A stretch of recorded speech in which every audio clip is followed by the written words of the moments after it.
Israel में हिंसा एक बार फिर जोरों पे है। इजराइल पर हमले की एक बड़ी खबर सामने आई है।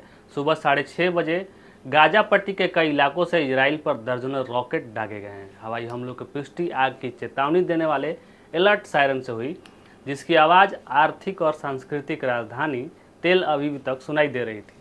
हमले में एक 70 वर्षीय महिला गंभीर रूप से घायल है। सेना की ओर से युद्ध की घोषणा भी कर दी गई है। सुरक्षा बल और स्थानीय प्रशासन की तरफ से जनता को बम शेल्टर यानी बंकरों में छुपने की अपील की गई। इजरायली प्रधानमंत्री बेंजामिन नेतन्याहू के कार्यालय से भी बयान जारी किया गया है कि प्रधानमंत्री जल्द ही सुरक्षा से जुड़े सुरक्षा प्रमुखों के साथ बैठक करेंगे। आइए अब विस्तार से समझाते हैं कि मामला है क्या।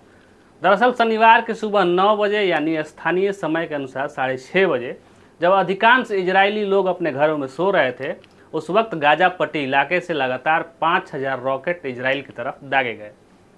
इजराइल के शहर, हवाई अड्डों और सेना के ठिकानों को निशाने पर रखा गया था। एक के बाद एक रॉकेट हमले होने से आगे की चेतावनी देने वाले अलर्ट सायरन बजने शुरू हो गए, जिससे इजरायली सेना ने हमले की पुष्टि भी की।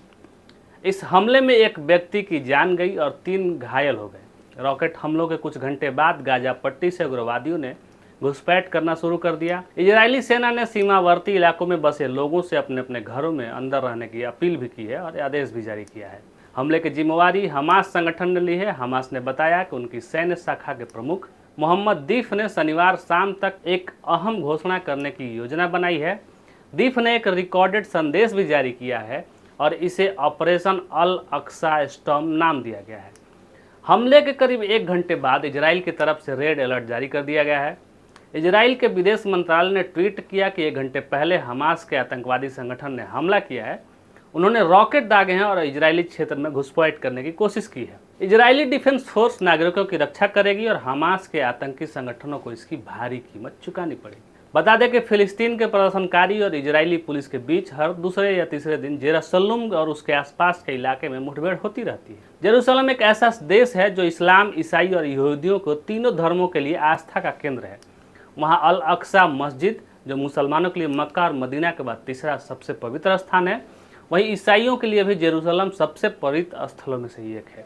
यहाँ the Church of the Holy Sepulchre मौजूद है।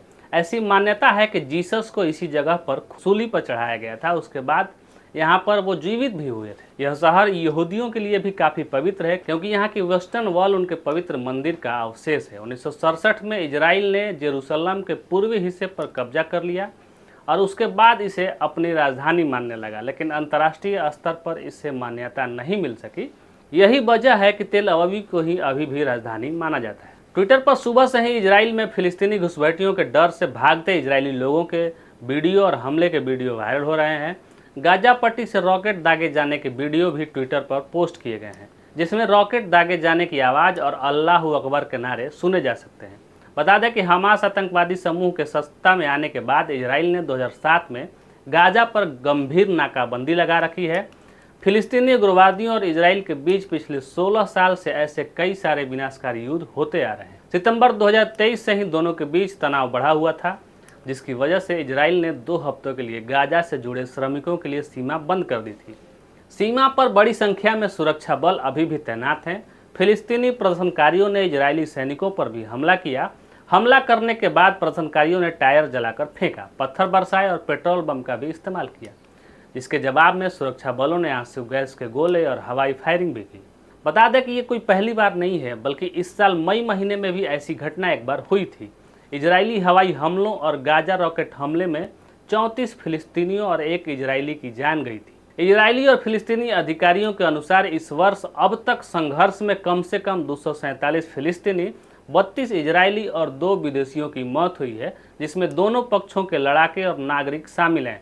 अधिकांश मौतें वेस्ट बैंक में हुई हैं, जिस पर 1967 के अरब इजराइल संघर्ष के बाद से इजराइल ने